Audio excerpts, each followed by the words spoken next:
kuye uNovember sasiya emkhosini wokulungisela lo mkhosi bekade ukhona enyaweni siselungu nasiya unkosikazi eduka phethe isigogo engabhukelele phansi bahamba balanda uMshumayeli Tomphonele ngathi hayi lungile ngiyobona mina ngisenayo inkinga sengaba nesibili sengwenya noma umuntu ehamba emhlabeni sengahamba kakhulu kenosale ngibona bahamba balanda uMshumayeli kwafika uMshumayeli wathi maye eqala ethandana wakhala lo nkosikazi wakhala idimoni wathi ukuthi asimlande lo ukuthi amlande wathi haya sengifikile yini umthakathi ukuthi asizomlanda ubani wena na wathi ngumanzini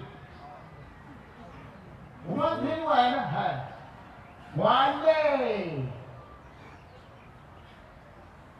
asophomo kodwa ukuthi asimlande lo thubile usebenza ngalo muntu usebenza ngathi phela kwamanzini mina ngabulawa ngabantu babe u4 bangicwiya bonke umzimba mina ngithu bathi behambe bengiphosa emanzini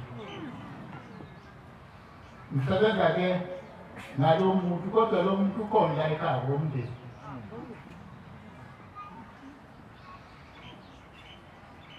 wena kuthiwa ke kasizomlanda hayi wani uMshumayeli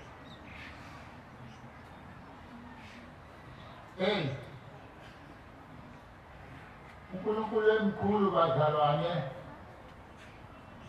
wagcina lo muntu wathi hayi mina ngangingumndeni kodwa la ngenini ngangiphethe igwama wathi isikhwama sami ngasibeka kanjani pha mbeka ubaba nomama ngambeka kanjani wathi uMshumayeli mbeke phansi uma ungambeki sesoke mshembe akuphinde lesesobho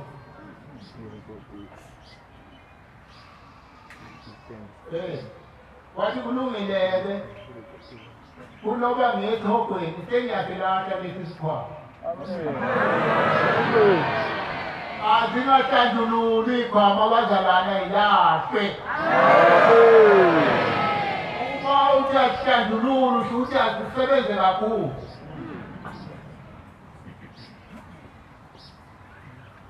nangu yalo muntu engikhuluma ngaye nangu yawaphila alungu yesela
emndenini wesikhwama.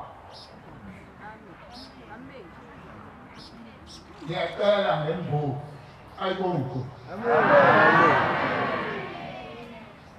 Oqala wagcina setholakele. Akazi ukuthi babebangaki ababephethe izikhwama la ekhaya. Kodwa wagcina setholakele. Owabulala abantu bagcina nabo bambulala bamfaka odakeni. Yazizo wabe sevela khona la ekhaya wathi sewaphuma ula ekhaya. Akade noma ukhona osele phu. Uma kukhona osele naye kaphume. Amen. Amen. Uma betholakele lo muntu lisanenkomo ngizobo. Amen. Iselele ezinye imbuzi imoto engabanga khona yokuphila isifo. Ngiyabonga Mshumayela amazwi.